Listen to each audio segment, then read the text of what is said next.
Selamat Minggu Advent yang kedua bagi Bapak Ibu sekalian.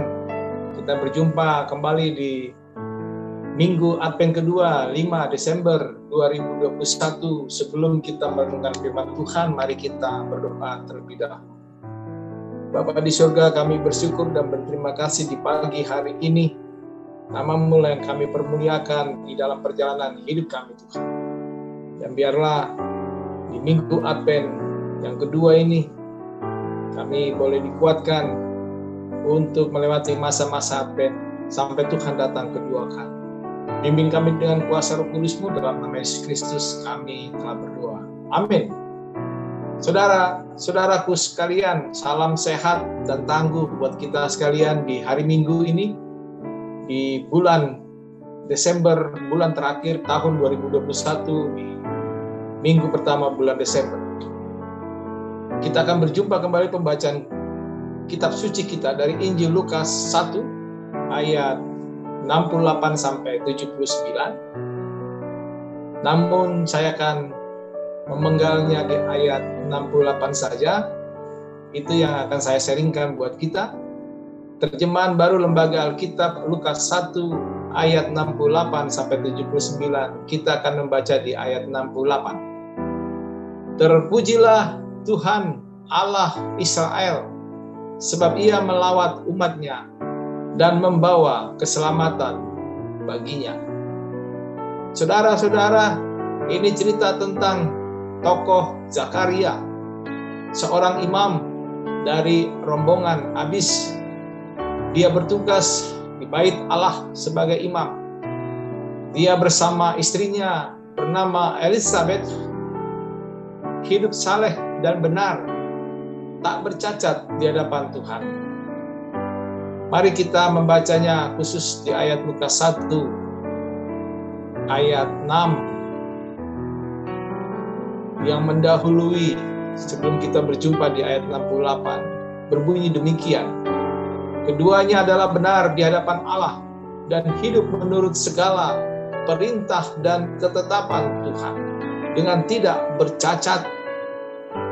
Keluarga saleh ini masih memiliki hubungan keluarga dengan Maria, ibu Tuhan Yesus. Maria dan Elisabeth adalah dua perempuan yang diberkati Tuhan menjadi saluran berkat bagi manusia. Keluarga Zakaria, Elisabeth memang sudah tua, sudah lanjut umur, namun belum mendapat keturunan. Bahkan menurut petunjuk di ayat 13, disebutkan doamu telah didengarkan. Mereka nampaknya terus berdoa agar mendapatkan karunia anak. Namun secara rasional, dari dialog Zakaria dengan malaikat Gabriel, Zakaria realistis memang. Zakaria realistis bahwa ia tidak mendapat keturunan.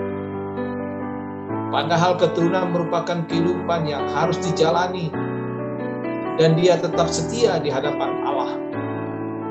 Rupanya ada rencana Tuhan bagi Zakaria dalam penantian yang begitu panjang. Rencana Tuhan bagi Maria. Saya ulangi, rencana Tuhan bagi Zakaria. Tuhan tidak lupa, seperti namanya Zakaria dalam bahasa Ibrani berarti Tuhan mengingat. Sekalipun sudah tua dan Elisabeth telah mandul, namun tiada yang mustahil bagi Tuhan. Pada waktu gilirannya melayani di Bait Allah, Zakaria melihat malaikat Gabriel dan menyampaikan pesan bahwa dia akan memperoleh anak laki-laki. Zakaria tak percaya dan menyatakan dia sudah tua dan Elisabeth sudah mandul, nggak mungkin dia akan melahirkan seorang anak laki-laki. Zakaria tak percaya terhadap apa yang dikatakan malaikat Gabriel.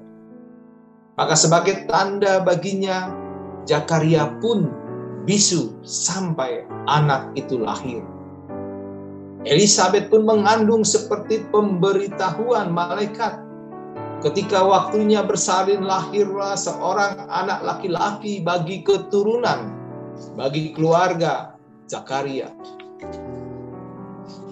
Seperti kebiasaan orang Yahudi, pada hari ke-8 anak itu pun dibawa ke bait Allah dan memberi korban persembahan menurut peraturan Lewi. Lalu mereka bingung siapa nama untuk anak itu. Dengan luar biasa, Zakaria yang bisu pun membuka mulut dan berkata, namanya Yohanes. Semua heran kagum, semua orang kagum dan heran.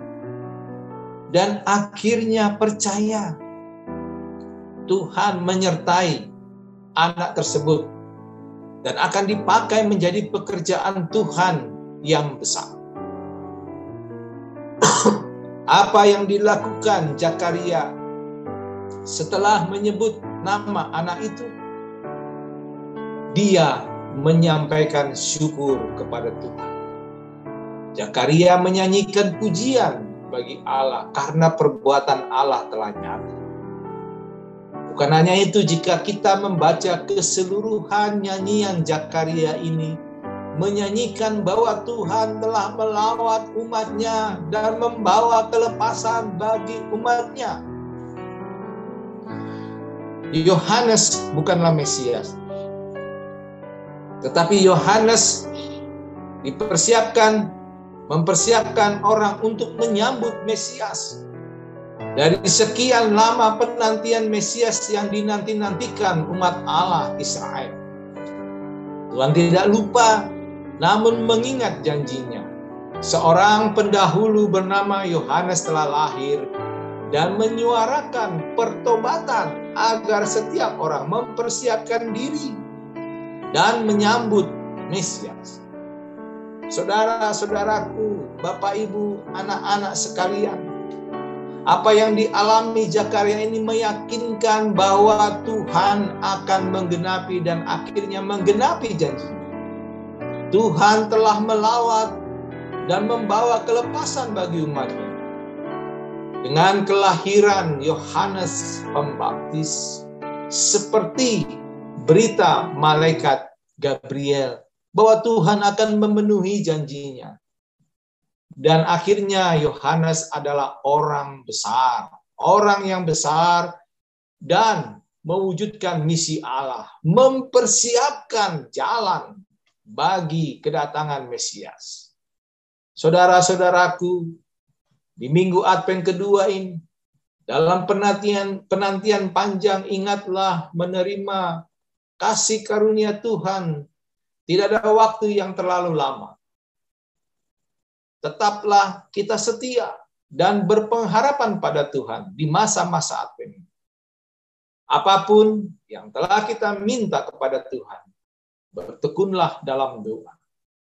Itulah rumus orang percaya. Tetap tekun dalam doa. Sebab Tuhan tidak pernah lupa. Tuhan pasti mengingat semua janjinya. Dan memberi tepat pada waktunya bagi kita yang percaya. Bagi kita yang menantikan kedatangan Yesus yang kedua kali. Selamat hari Minggu Advent kedua. Selamat menikmati jamahan Tuhan buat Bapak Ibu saudara-saudara sekalian. Salam sehat dan tangguh buat keluarga tercinta. Amin. Kita bersatu dalam doa. Kami bersyukur dan berterima kasih, ya Tuhan. Inilah tanda sukacita kami berpengharapan kepadamu Tuhan. Bahwa kami pun bisa seperti Zakaria. Yang menanti begitu lama. Akhirnya Tuhan memenuhi janjinya. Di masa-masa pandemi yang sekarang ini Tuhan, yang tidak menentu kehidupan, yang harus kami jalani Tuhan. Kuatkanlah kami, supaya kami bisa menerima janji-Mu Tuhan kelak. Di keluarga kami masing-masing. Di persekutuan kami. Supaya kami sungguh-sungguh melihat ada janji Allah yang ditepati. Tepat pada waktunya. Terpuji nama-Mu Tuhan. Dalam nama Yesus, biarlah kami menjalani masa-masa penantian Advent yang kedua ini. Terpuji namamu Tuhan. Haleluya. Amin. Tetap semangat.